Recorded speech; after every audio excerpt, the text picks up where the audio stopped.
अस्सलाम वालेकुम। आज हम CC 3.1 और उसका जो चैप्टर 13 के पेज 3 में डिस्कस करेंगे। ये बहुत ज़्यादा इम्पोर्टेंट और इम्परेटिव पेज है। तो इसमें काफ़ी सारी इंफॉर्मेशन है इस हवाले से। तो इसमें एम्परेज है, इसमें एम्परेज, इसके वोल्टेज और बैकिंग बार और बैकिंग स्ट्रिप जो है वो क्यों इस्तेमाल की जाती हैं, और में सबमर्ज आर्क वेल्डिंग प्रोसेस को यूज़ किया जाता है और इसकी रिस्ट्रिक्शन क्या है और इसमें कौन कौन से फ्लक्स इस्तेमाल होते हैं वो सारा डिस्कस करेंगे। तो यहाँ से अभी हम इसको स्टार्ट करते हैं। इमीडिएटली और pressing the switch the following occur. और जब हम इसके जो रेक्टिफायर है, ट्रांसफार्मर है, उसका जो लैचिंग स्विच ऑन कर देते हैं और यहाँ पे नीचे दी हुई जो एक्टिविटी है वो परफॉर्म हो जाती हैं। जैसे कि नंबर ए में the flux is released farming layer बनी द टॉर्च हेड।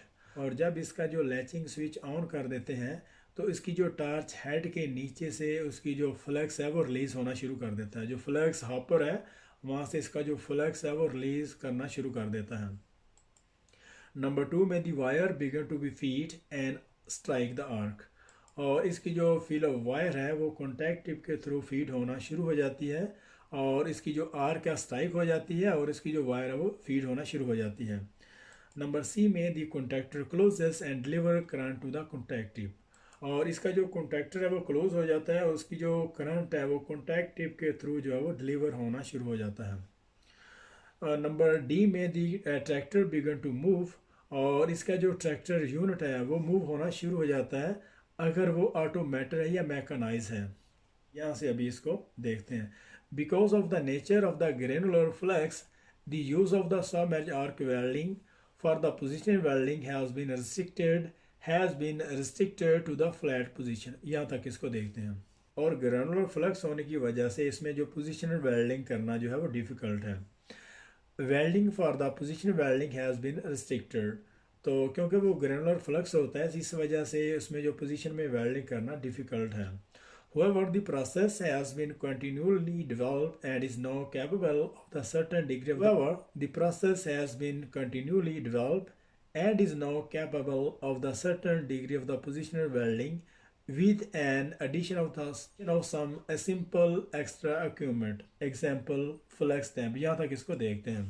तो हम समझ आर्क वेल्डिंग प्रोसेस जो है वो कंटिन्यू डेवलप हो रहा है और इसमें कुछ एक्स्ट्रा इक्विपमेंट इस्तेमाल करके इसको जो है पोजिशनल वेल्डिंग के लिए जो है वो इस्तेमाल किया जाता है। जैसे कि फ्लक्स डैम्प है तो ग्रेनुलर फ्लक्स जो है वो डैम्प फ्लक्स होते हैं और जो ग्रेनुलर फ्लक्स हैं ये दानेदार फ्लक्स होते हैं। तो इन फ्लक्सेस की वजह से पोजीशन में वेल्ड करना डिफ़िकल्ट है। तो पोजीशन में वेल्डिंग करने के लिए उन्होंने कुछ एक्स्ट्रा इक्विपमेंट ऐड किए जाते हैं जैसे कि फ्लक्स डैम्प है। तो फ्लक्स डैम्प ऐड करने से उसमें कुछ जो पोजीशनल वेल्डिंग के लिए ये वेल्डिंग प्रोसेस भी जो है वो काम करना शुरू कर देता है। तो फ्लक्स डैम्प इस्तेमाल करने के बाद जो है वो इस वेल्डिंग प्रोसेस को जो है वो पोजिशनल वेल्डिंग में इस्तेमाल करने के लिए यूज़ किया जाता है। Limitation exists other than the positional capability of the submerged arc welding process, such as a material thicker, generally greater than 10 mm thicker, and when fully penetrations weld from one side are required without the use of a backing bar or backing strip. The use of the backing bar is shown on page 35। इसे हम थोड़ा थोड़ा करके study करते हैं। तो इसकी जो लिमिटेशन है, जैसे हम पोजीशन वेल्डिंग में जो वेल्ड करना डिफ़िकल्ट है तो इसी तरीके से 10 मिलीमीटर से ऊपर ऊपर हम इसको जो है वेल्ड कर सकते हैं। एक तो इसकी पोजिशनल कैपेबिलिटी अच्छी नहीं है और दूसरा हाई करंट डेंसिटी होने की वजह से इस वेल्डिंग प्रोसेस से जो थिन और जो हल्की शीट मेटल है उसको हम वेल्ड नहीं कर सकते। तो इसको जो है वो ग्रेटर देन 10 मिलीमीटर से ऊपर ऊपर हम इसको वेल्ड कर सकते हैं। And when full penetration welds from one side is required without the use of backing bar or backing strip। और जब वन साइडेड बट वेल्ड में फुल पेनिट्रेशन वेल्ड जो है रिक्वायर होता है तो उस वक्त बैकिंग बार और उसकी जो बैकिंग स्ट्रिप है वो यूज़ की जाती है।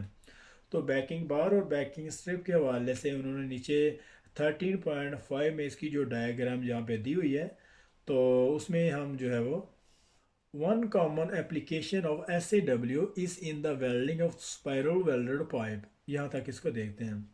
One common application of SAW is in the welding of spiral welded pipe. यहाँ तक इसको देखते हैं। और ये आमतौर पर जो स्पायरली वेल्डेड पाइप को इस्तेमाल करने के लिए ये वेल्डिंग प्रोसेस जो है और आमतौर पर स्पायरली वेल्डेड पाइप को वेल्ड करने के लिए ये प्रोसेस इस्तेमाल किया जाता है। Where a fix unit is station inside the pipe for the internal seam with an additional fixed unit placed on the top of the pipe for the outer seam resulting in a full penetration welds। यहाँ तक इसको देखते हैं। आमतौर पर larger diameter में इसे इस्तेमाल करते हैं। और इसके अलावा इसका जो फिक्स यूनिट है वो इनसाइड द बेवल पे और इसी तरीके से आउटर जो सीम है जो दूसरी तरफ और इसी तरीके से इसकी जो आउटर सीम्स है जो बाहर की तरफ इसकी जो बेवल है और एक फिक्स यूनिट इसका जो इनर साइड पे और दूसरा जो है वो फिक्स यूनिट आउटर सीम और इसका जो एक फिक्स यूनिट है वो इनर साइड इसकी जो सीम है और इसी तरीके से जो दूसरा फिक्स यूनिट है वो आउटसाइड वो पाइप के दूसरी साइड की सीम पे जो है वो फिक्स कर देते हैं ताकि हमें जो इसकी जो वेल्ड की पेनिट्रेशन है वो फुल मिल सके। Other factors that should be taken into considerations are the toughness requirement of the joint as the arc energy input is comparatively high। comparatively high यहाँ तक इसको देखते हैं। और इसके अलावा दूसरी भी बहुत सारी चीज़ें हैं जिन्हें देखने की ज़रूरत होती है जैसा कि सबमर्ज आर्क वेल्डिंग प्रोसेस की जो आर्क एनर्जी है जॉइंट पे इसकी जो आर्क एनर्जी है इसकी जो हीट इनपुट है वो बहुत ज़्यादा हाई होती है। तो इस वजह से इसकी जो टफनेस है उसको देखने की ज़रूरत होती है क्योंकि अगर इस चीज़ को देखने की ज़रूरत होती है कि इसकी जो टफनेस है वो मेंटेन रहे। Arc blow can also be major problem as a magnetic field strength is proportional to the current and with the current in the SAW commonly greater than 1/500 ampere arc blow is not uncommon. यहाँ तक इसको देखते हैं। और इस process में आमतौर पर आर्क फ्लो का जो प्रॉब्लम्स है वो आती है क्योंकि इसकी जो करंट डेंसिटी है वो बहुत ज़्यादा हाई होती है। इसमें जो 1500 से लेकर 2000 एम्पेयर इस पे जो है वो यूज़ होते हैं। तो इस वजह से इसमें जो आर्क ब्लो का आना एक मामूली सी बात है। और जो आर्क ब्लो है मैग्नेटिक फील्ड स्ट्रेंथ की वजह से आती है क्योंकि इसमें करंट बहुत ज़्यादा हाई होता है तो इस वजह से इसकी जो मैग्नेटिक फील्ड की जो स्ट्रेंथ है उसी लिहाज से वो भी बहुत ज़्यादा इंक्रीज़ होती है। आर्क ब्लो की प्रॉब्लम्स को कंट्रोल करने के लिए इसमें टेंडर वायर जो है वो यूज़ करते हैं। Leading wire on DC positive and the trailing wire on AC leading wire on DC positive and the trailing wire on AC producing opposing magnetic field. यहाँ तक इसको देखते हैं। और इसमें जो आर्क ब्लो की जो प्रॉब्लम्स है उसको कंट्रोल किया जा सकता है। इसमें जो टेंडर वायर मतलब डबल वायर जिसको मल्टी वायर टेक्निक भी कहते हैं इस तरीके से इसकी जो आर्क ब्लो की जो प्रॉब्लम है उसको कंट्रोल करते हैं। तो उसमें लीडिंग वायर DC पॉजिटिव इसकी जो एक वायर है वो DC पॉजिटिव पे और इसकी जो दूसरी वायर है वो AC ट्रेलिंग पे जो है वो एडजस्ट करते हैं। और इसी तरीके से इसकी जो अपोजिट जो मैग्नेट फील्ड है वो प्रोड्यूस होती है और आर्क ब्लो का जो प्रॉब्लम है वो कंट्रोल होता है। और ये जो मल्टी और डबल रन टेक्निक से हीट अफेक्टेड जोन और वेल्ड मेटल की जो प्रॉपर्टी है उस पर इफेक्ट होता है।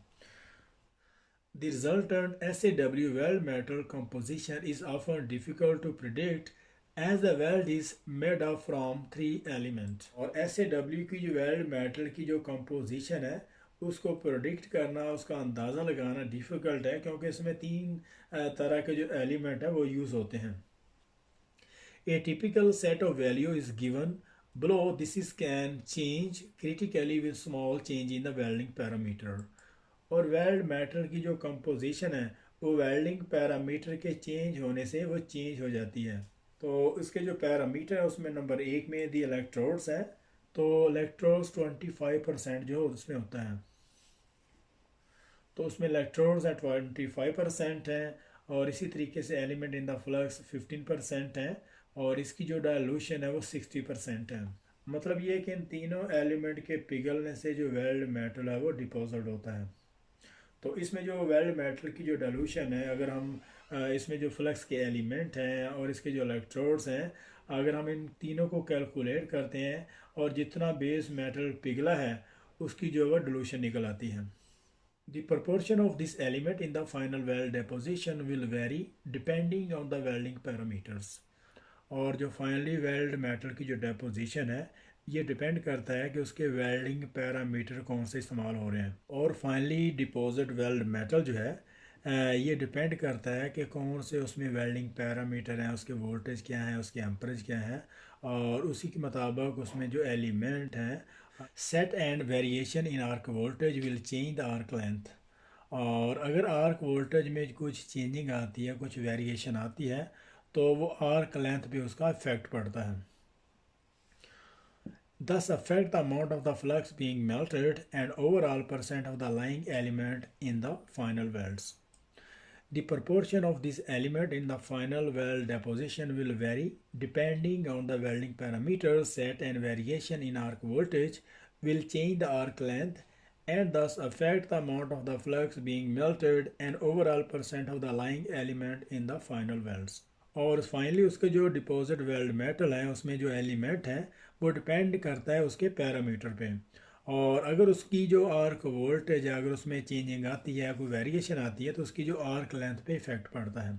और इसी तरीके से अगर आर्क लेंथ जो है डिस्टर्ब होती है तो ओवरऑल उसमें जो अलाय होते हैं वो भी मेल्ट होने में जो है वो डिस्टर्ब होते हैं। तो इसी तरीके से ओवरऑल जो वेल्ड मेटल की जो प्रॉपर्टी है उस पर जो है वो ओवरऑल उसकी जो वेल्ड मेटल की जो प्रॉपर्टी है वो भी अफेक्ट होती है। तो यहाँ पे 13.3 यहाँ पे ख़त्म हो रहा है। तो मिलते हैं नेक्स्ट पेज में, तब तक के लिए अल्लाह हाफिज़।